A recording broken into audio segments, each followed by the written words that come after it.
Okay, I'm going to talk a little bit about painting the ceilings in the house, and I'm going to work my way backwards quite fast at the minute because I want to show you the differences in the drying rates and how things end up looking.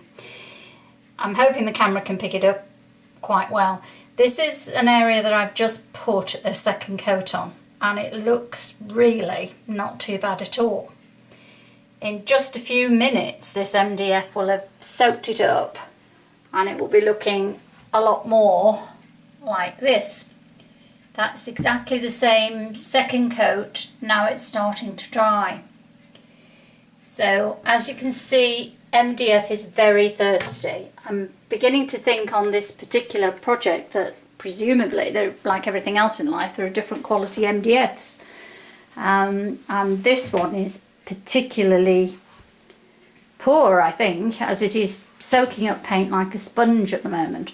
I'm just trying to back up to show you that the house is now on its side because I want to paint the ceilings and I don't want to have to paint them running horizontally across, because all you end up doing is dripping loads and loads of paint. So the house has been put down on its side and I'm painting the ceilings vertically. I've always, up until this particular project, I've always done as much painting as I could do before I assembled it.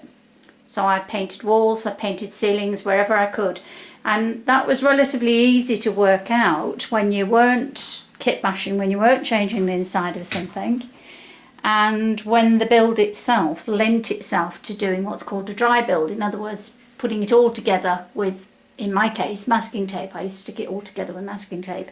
And then you could mark out your rooms and work out where wallpaper was going, work out what colour you wanted a particular wall and so on.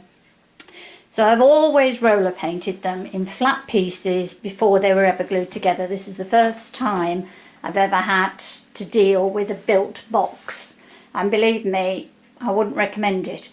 It's semi-hard work, if you like. I'm not finding a great deal of pleasure in it, and it's unsatisfying in that I'm not getting a great finish. You can see already now with 2 coats on. I'll take you back to that second coat that I showed you, and you can see already as it's drying how patchy and grainy it's going, because it's simply soaking into the wood. So it's clearly going to need at least a 3rd coat, if not more, and then I'm going to have to rub it down and try and get some of the brush strokes out of it. So I highly recommend, if you can, dry build your property, work out what's what in it before you disassemble it, and then paint as much as you can. And I would say do it with a roller. That's what I found the most successful. I'm not having much fun with a brush. Okay, that's it. A bit of a negative post, I'm afraid, but maybe useful to let you know that there are ways of going about these things other than building the box and then struggling with it, which is what I seem to be doing at the moment.